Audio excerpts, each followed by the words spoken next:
For some of you, switching from traditional lecture room and face-to-face teaching to online-based learning or being in a virtual classroom will bring an entirely new and different experience. To some of you, you may feel lost or the expectations may be confusing. Hence, you will need to adapt quickly to the new learning mode. You need to free yourself from the traditional mindset, which makes it difficult for you to adapt to new changes. As Kenyans, we all know that many of our people are not endowed with access to such resources as computers, laptops, smartphones, or tablets. Some may even have difficulties in getting bundles or bandwidth or even an internet connection, which is a requirement for online learning.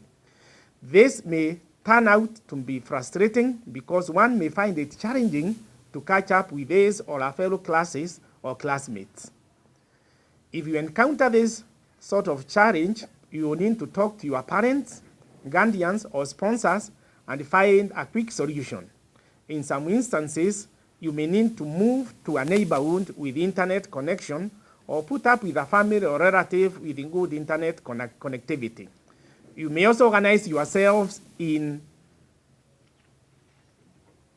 groups where you can meet with your classmates who live in your area and follow your lectures online. Also take advantage of the educational bundles on offer by various service providers in the telecommunications industry. Although the current generation of students are generally tech-savvy and are very conversant with the computers, software, and phone applications, lack of computer literacy may be a major challenge to some students. You will need some basics on how to navigate through the internet and the packages such as Microsoft, among others, which will help you handle your academic work and assignments.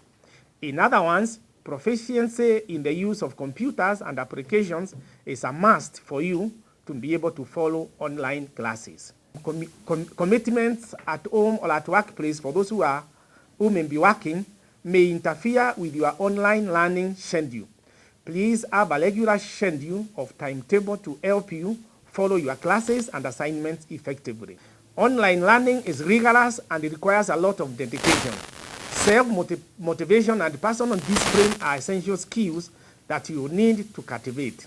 In addition, having a positive attitude will help you overcome perceived or real challenges in your academic work. During this period, understanding what self-directed learning means will be very important because you will need to personally go out of your way to continue learning and growing. Specifically, you will need to, 1, use your own initiative even without the assistance of others. 2, identify your study needs and implement appropriate study strategies. And 3, evaluate yourself constantly to see how you are faring and where you need to improve. I look forward to meeting you physically when you eventually come to the university for face-to-face lectures when the COVID-19 containment measures are lifted. When you finally report to the university, we will organize other sessions where you will be given more information about the university.